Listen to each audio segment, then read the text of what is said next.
So, here is that video where I finally finished fixing up the Galaxy S6. I am going to be installing a new charging port and battery, and I'm also going to try to make the back clear. It is still an Android 6, and I still haven't got it unlocked, although I will go into a bit more detail about my plans to fix both of those issues in the future, but that won't happen in this video. So these phones are held together with quite a lot of glue on the back, and the sort of accepted way to do this is with a hot plate, and I don't have a hot plate. What I do have is a 3D printer with a heated bed, which is basically a hot plate. So I preheated it to 60 degrees Celsius, and then just set the phone on top of it. With the phone heated up, I'm going to try and start taking it apart.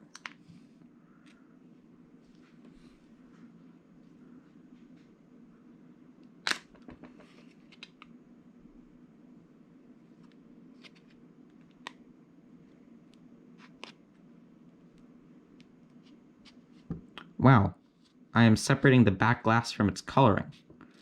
That's not what I was trying to do. I guess I'm starting to clear mod it earlier.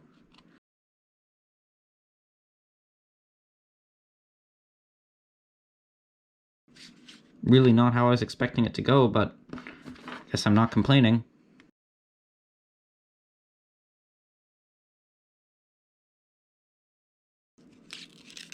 That was way easier to remove than I was expecting to, and like, I was really not expecting like all of the coloring to stay on and the back glass to just pop off on its own.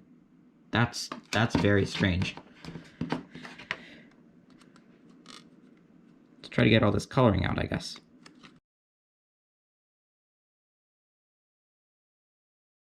I mean, I was already planning to do this, but not yet.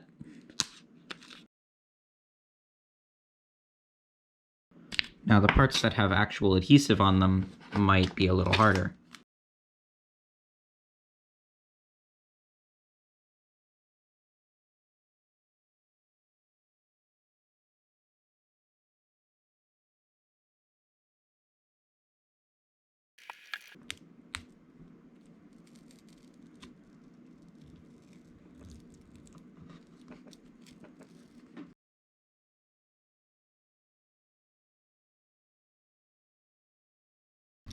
Okay, well, that was like the easiest back glass removal ever. I really wasn't expecting that to happen.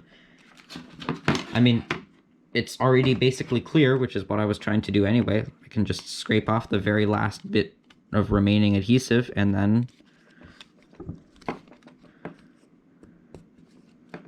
I will consider the back glass removed.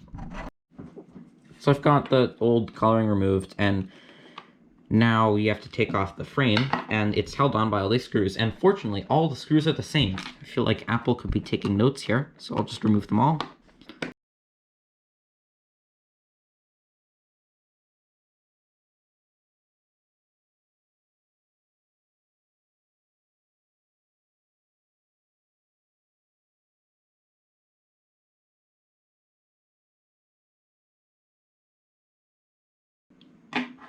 So once you've got these screws removed, the frame just pops out.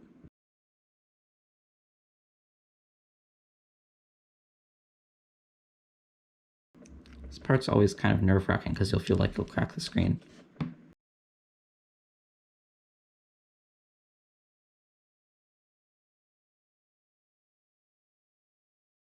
I figured out why I couldn't get the frame off. I forgot to take out the SIM tray. Okay, I finally got it off. That was like the most nerve-wracking part of this entire thing. I didn't kill the phone. Yay. It still works. That's good. So the charging port connects to the bottom of the motherboard, which is kind of annoying, but it's fine because the motherboard isn't even screwed in. So as soon as you remove all of its cables, all of its other cables, and I forgot one there, it just sort of lifts out, and you can unplug the port. Ta-da! The port is held in by 2 screws.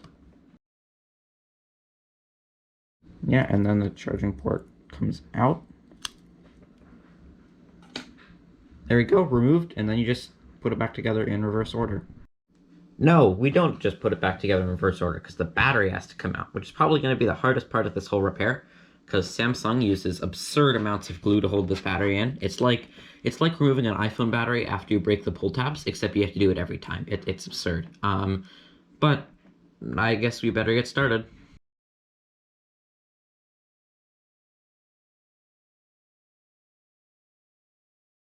Right here, there's a bunch of like fragile cables and stuff, so I haven't been able to do as good of a job getting that section of adhesive off, but now it's coming.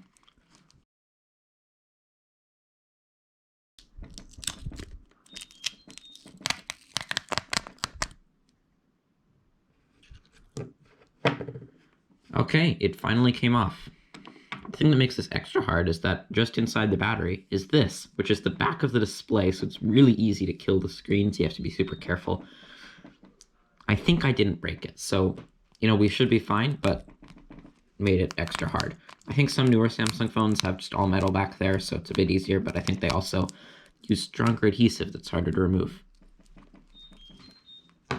Yeah, and you can see just how messed up the bottom of this battery is. It is ridiculous how much glue they used.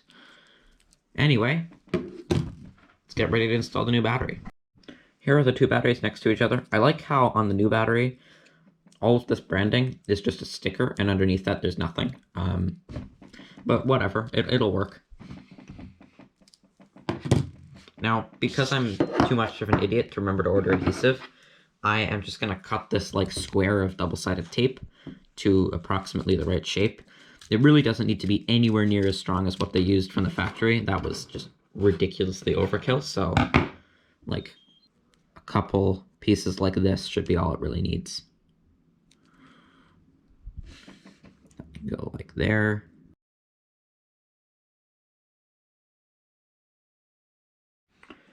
Yeah, with that new adhesive applied, I'm just going to stick the new battery down. This isn't anywhere near as strong as the original, and it's still, like, more than enough to keep it from falling out. There we go, battery is in position. Let's start putting the rest of the phone back together. If we look at the new and old charging ports, we need to move these antenna cables over to the new one.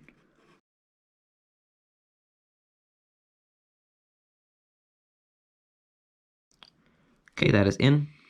Did I just put that back on the old port? Yeah, I did. That was dumb. Okay, so this can go back in. It's held on by pretty weak glue. It's not, like, it's glue, but it's not really strong enough glue to cause damage.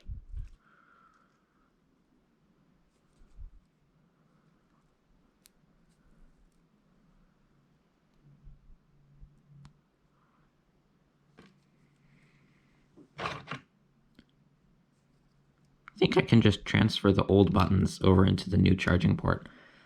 These new buttons are not stuck on very well.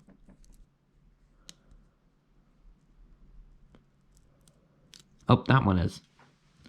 The one that came apart, I'll just use the old one. Okay. Sort of go in there. Okay, and there are two little screws that hold this port in. Where is my screwdriver? There it is. There might be some glue. Yeah, some of the old battery glue got on the screen there. Oops.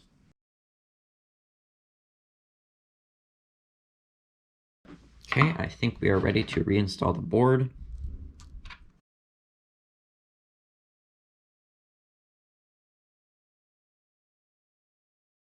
Now we just need to connect up all the little cables going to the board, including these little antenna dudes. Okay, we can reconnect the front camera here.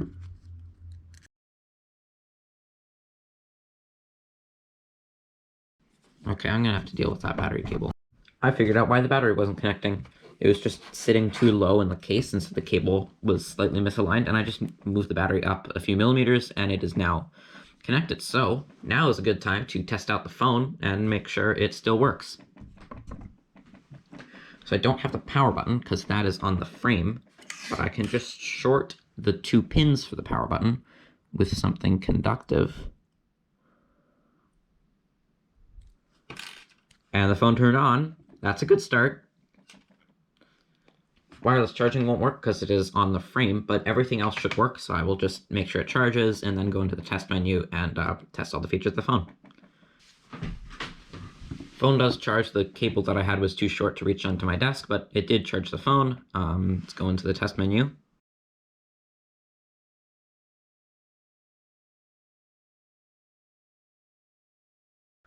Yeah, the phone should be fine. I'm going to finish putting it back together, although to shut it off is kind of annoying because you have to short the power button pins again. Let's put the frame and the back on. Frame I'm gonna make sure that the charging coil is on top of the frame instead of sort of in the middle of it. Now it should just clip on.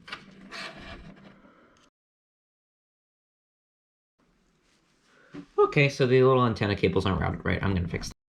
Okay, with the cable management fixed, it is time to put back the screws.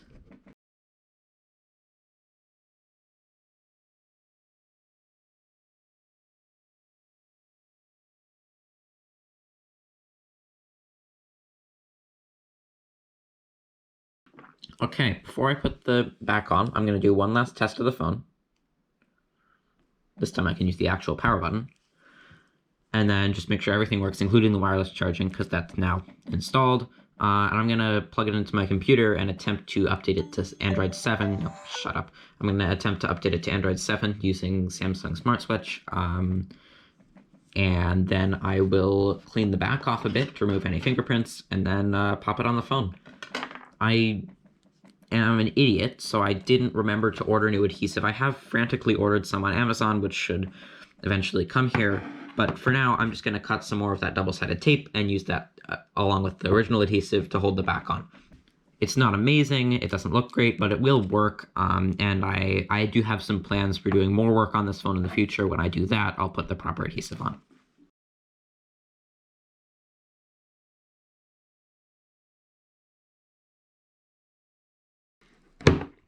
Oops, that's a shame. I got fingerprints in the glue, but that is fine. This is just temporary. And yeah, it doesn't look great, but it'll work until I can get the actual adhesive, and then I will use that. But let's stick the back on. That is backwards.